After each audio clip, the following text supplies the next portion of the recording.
Hii ni Mtoro TV. Nichukue fursa hii kutoa pongezi kwenu kwa kuidumisha kamati hii tokea mwaka iliyozinduliwa mwaka 2005 hadi leo.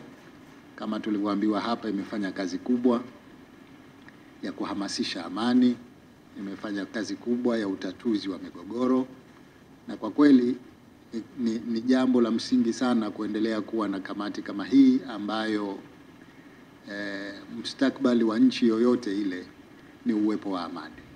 Kwa hivyo tukiwa tuna kamati zinazofanyia kazi amani kabla haijavunjika ni jambo la msingi sana. Nawashukuru sana kwa kuja na mwongozo wa viongozi wa dini kuhusu uchaguzi. Kwa hiyo ni vizuri sana kuwa na mwongozo kama huu. Nashukuru kwa kunipatia nakala hii, nitaisoma vizuri, na ni mategemeo yangu kwamba viongozi sote tutausoma mwongozo na tutauzingatia.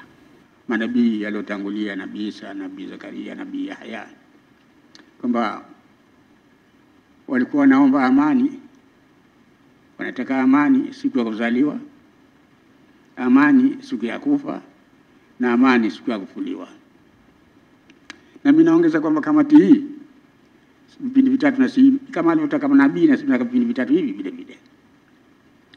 Amani siku ya kupiga kura, amani siku ya kuhesabu kura ya pili, na amani siku ya kutoa matokeo ya kura. Mara nyingi shughuli zetu zinakuwa ni mazungumzo. Kwa hivyo si aghalabu sana kuisikia kamati inafanya kazi katika vyombo vya habari. Kama ndani ya watu hakuna amani, basi hakuna maendeleo.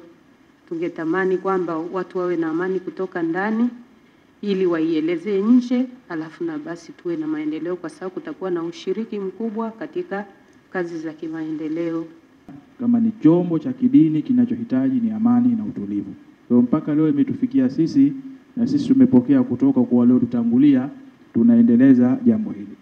Elezea uchaguzi ni nini? Tunataka watu wetu wajue kwamba hata kwenye dini swala la uchaguzi lilikuwepo, na kwamba uchaguzi si sababu ya watu kuitalafiana, bali ni kuchagua na iweje, mmoja atakuwa rais, mmoja atakuwa mbunge, mmoja atakuwa mwakilishi kwenye, haiwezi kutokea mkawa wote watatu. Kwa hiyo dini inasema nini kuhusu uchaguzi?